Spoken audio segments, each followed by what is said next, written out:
Hi friends, welcome to yet another episode of ഡ്രീംസ്കേപ്സ്.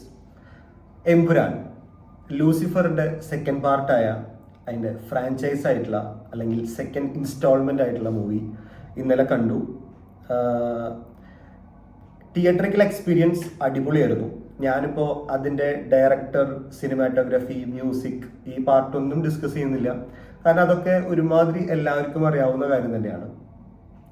എനിക്ക് ആ movie കണ്ടിട്ട് എന്ത് ഫീൽ ചെയ്തു, എൻ്റെ പേഴ്സണൽ ഒപ്പീനിയനാണ് ഞാൻ പറയുന്നത്. എനിക്ക് ലൂസിഫർ കണ്ടപ്പോൾ കിട്ടിയ ഇമ്പാക്റ്റ് എമ്പുരാൻ കണ്ടപ്പോൾ കിട്ടിയില്ല. അതൊരു മോസ്റ്റ് എവൈറ്റഡ് ഒരു മൂവി എന്ന് വേണമെങ്കിൽ പറയാം. എമ്പുരാന് അത്രയധികം ആൻറ്റിസിപ്പേറ്റ് ചെയ്ത് എവൈറ്റ് ചെയ്തിരുന്നിട്ട് റിലീസായിട്ടുള്ളൊരു മൂവിയാണ്. അതിൻ്റെ അത്രയ്ക്ക് ഒരു ഇമ്പാക്റ്റും ആസ്വാദന നിലവാരവും കിട്ടിയില്ല. ലൂസിഫറിൽ നമ്മൾ കണ്ടു നിൽക്കുമ്പോൾ എബ്രാം ഖുറേഷിയിലാണ് ആ സ്റ്റോറി അവസാനിക്കുന്നത്. പിന്നെ അതിൽ പല സീൻസിലും ഇപ്പോൾ നമ്മുടെ ഫാസിൽ, അതായത് അച്ഛൻ്റെ പള്ളിയിലെ അച്ഛൻ്റെ റോൾ ചെയ്തിട്ടുള്ള ഫാസിൽ സ്റ്റീഫനോട് ചോദിക്കുന്നുണ്ട്, 15 വയസ്സിൽ കാണാതായ നീ 26 വർഷം എവിടെയായിരുന്നു?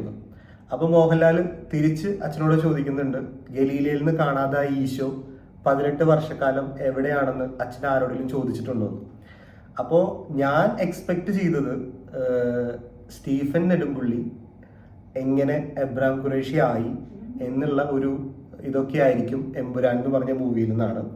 പക്ഷെ ഈ മൂവിയിൽ കൂടുതലും ഡിസ്കസ് ചെയ്യുന്നത് സ്റ്റീഫന്റെ അതായത് എബ്രാം ഖുറേഷിയുടെ റൈറ്റ് ഹാൻഡ് ആയ സയ്യിദ് മസൂദിന്റെ ഫ്ലാഷ് ബാക്കും അതിൽ വരുന്ന കുറച്ച് പൊളിറ്റിക്കൽ ഇഷ്യൂസും അതിൽ എബ്രാം ഖുറേഷിയുടെ ഇൻവോൾവ്മെന്റ് എന്താണെന്നുള്ളതും പിന്നെ കേരളത്തിൽ ഇപ്പോൾ മാറിയിട്ടുള്ള പുതിയ 5 വർഷത്തിന് ശേഷമുള്ള പുതിയ രാഷ്ട്രീയ വ്യൂ പോയിന്റ് ഒക്കെയാണ് ഡിസ്കസ് ചെയ്യുന്നത്.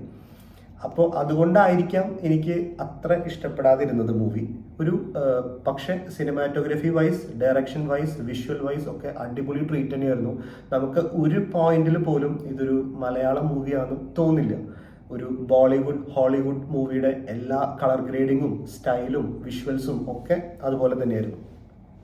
മേ ബി ചിലപ്പോൾ ഞാൻ വിചാരിച്ചത്, അല്ലെങ്കിൽ ഒരുപാട് പേര് അങ്ങനെയായിരിക്കും ആ ഒരു സ്റ്റോറി കണ്ടിന്യൂഷൻ വിചാരിച്ചിട്ടുണ്ടാവാം. പക്ഷെ ഇതിൻ്റെ എൻഡ് ക്രെഡിറ്റ്സിൽ ഇതിൻ്റെ L3 വരുന്നുണ്ട്. അതിൽ മേ ബി എനിക്കത് കണ്ടപ്പോൾ, അതിലെ കുറച്ച് സീക്വൻസ് കണ്ടപ്പോൾ എനിക്ക് തോന്നി ആ ഒരു ഇയർ ഗ്യാപ്പ് 15 വയസ്സ് മുതൽ 26 വർഷം കാണാതായി, അതായത് സ്റ്റീഫൻ നെടുമ്പുള്ളിയിൽ നിന്ന് എബ്രാം ഖുറേഷി എന്നുള്ള ആളിലേക്കുള്ള ഒരു എങ്ങനെയാണ് ആ ഗ്രോത്ത് എന്നുള്ളതായിരിക്കും L3 കൂടുതൽ വരുന്നത്. അതായിരിക്കും കൂടുതൽ എക്സൈറ്റിംഗ് ആയിരിക്കാന്ന് തോന്നുന്നു. പക്ഷേ ഈ ഒരു സെക്കൻഡ് പാർട്ടിന് വേണ്ടിയുള്ള ഒരു വെയിറ്റിങ്ങിന്റെ, ആ ഒരു ആന്റിസിപ്പേഷന്റെ എക്സൈറ്റ്മെന്റ് എനിക്ക് തോന്നുന്നില്ല തേർഡ് പാർട്ടിന് വേണ്ടി ഉണ്ടായിരിക്കുന്നുള്ളത്. ഇനിയിപ്പോൾ തേർഡ് പാർട്ട് ഇറങ്ങിയാലും ജസ്റ്റ് കാണാം, അങ്ങനത്തെ ഒരു മൈൻഡിലേക്ക് മാറിപ്പോയി ഫിലിം കണ്ടു കഴിഞ്ഞപ്പോൾ. അപ്പോൾ പക്ഷേ മസ്റ്റായിട്ടും തിയേറ്ററിക്കൽ വാച്ച് ആയിട്ടുള്ള ഒരു മൂവിയാണ്. പിന്നെ ഇനിയിപ്പോൾ നാട്ടിൽ ഇതിന്റെ പൊളിറ്റിക്കൽ ഇഷ്യൂസ് ഒക്കെ വളരെ കത്തി നിൽക്കുകയാണ്. അപ്പോൾ ചിലപ്പോൾ അതിലത്തെ കുറേ വിഷ്വൽസ് ഒക്കെ കട്ടായി പോകാൻ ചാൻസ് ഉണ്ട്. അപ്പോൾ നിങ്ങൾ എത്രയും പെട്ടെന്ന് ടിക്കറ്റ്സ് ഒക്കെ ബുക്ക് ചെയ്ത് എല്ലാ കട്ടാവാത്ത വേർഷൻ കാണാൻ മാക്സിമം ട്രൈ ചെയ്യാം. അല്ലെങ്കിൽ പിന്നെ OTT റിലീസിനൊക്കെ വേണ്ടി വെയിറ്റ് ചെയ്തിരിക്കേണ്ടി വരും. അപ്പോൾ എന്തായാലും ഒരു മസ്റ്റ് തിയേറ്ററിക്കൽ വാച്ചാണ്. അപ്പോൾ ഈ ഈദ് ഹോളിഡേയ്സ് ഒക്കെ വരുമ്പോൾ നിങ്ങൾക്ക് ഫാമിലിക്ക് ആയിട്ട് പോയിട്ട് എൻജോയ് ചെയ്യാനുള്ള എല്ലാ എലമെന്റ്സും ഈ മൂവിയിലുണ്ട്. പിന്നെ ലെങ്ത് വൈസ് ഇത്തിരി കൂടുതലാണ്, അറൌണ്ട് 3 hours അടുത്തുണ്ട്.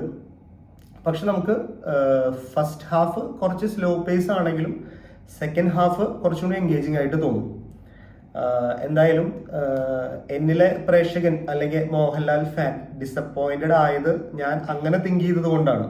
അതായത് സ്റ്റീഫന്റെ ഗ്രാഫ് എങ്ങനെ എബ്രാം ഖുറേഷിലേക്ക് എത്തും എന്ന് ആണ് ഞാൻ ഈ എമ്പുരാനിൽ എക്സ്പെക്ട് ചെയ്തത്. പക്ഷെ ഇത് കുറച്ച് ഡിഫറെന്റ് മോഡിലാണ് പോയത്. എനിക്ക് തോന്നുന്നു ഇതൊരു സീക്വൽ എന്ന് പറയാമോ എന്ന് ചോദിച്ചാൽ പറയാൻ പറ്റില്ലായിരിക്കാം. ഇതൊരു സ്റ്റാൻഡ് അലോൺ ആയിരിക്കണം.